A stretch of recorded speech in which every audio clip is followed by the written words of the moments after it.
ဆိုင်နံပါတ်3ကတော့အိုက်ကိုဘေးဘက်ရှမ်းမှာရှိတဲ့စီရင်ပတိဘောကဆိုင်မန်ဖြစ်ပါတယ်။ယခုဆိုင်ရဲ့ဝင်ဝင်ချင်းမှာတော့စတီးနဲ့တန်စင်များအရင်ချိတ်တန်းများကလေးတွန်းလှန်းနဲ့ကလေးသုံးဆောင်များပွိုင်ပုံများရေရှိုးကန်းသုံးကြည့်မှန်များကော်စင်များနဲ့ရေခဲဖြာများဈေးကြီးတဲထီများကော်အန်ဆွဲများ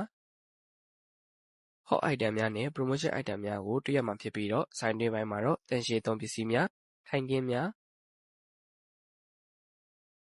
လိုက်ကာများပတ်ဝါများအိယာကင်းဆက်များကိုတွေ့ရှိမှာဖြစ်တဲ့အပြင်ဆိုဖာနဲ့ဂျွန်းစတီများကဲ့သို့သောမိမိရဲ့အိတ်ခမ်းအတွက်သာမကအိတ်ခမ်းအတွက်ဆိုရင်လည်းဂတင်နဲ့ဆက်ဆက်ပစ္စည်းများဖြစ်တဲ့စပရေးမှုရာများရေမြုပ်မှုရာများဆီလီကွန်မှုရာများအစွတ်ခင်းများကိုရရှိနိုင်တဲ့အပြင်ခြင်တောင်များကျန်းမာရေးသုံးပစ္စည်းများရေပို့ကြောင်သောကြောင်အိမ်များရေပို့တိုက်စင်များခေါင်းအုံးများမီးကန်တစ်တာများကော်အန်ဆွဲများဒိုင်းနင်းတေဘဲဆက်များဂျွန်းစတီဆက်များမှန်ပီရိုမျိုးစုံအပြင်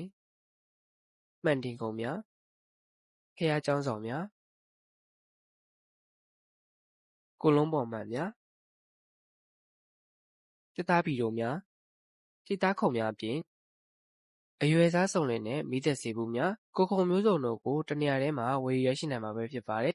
ဒီဆိုင်ဝဲလေးမှာဝယ်ဘူးတဲ့လူရှိရလဲကွန်မန့်မှာပြောပေးခဲ့ကြပါဦးနော်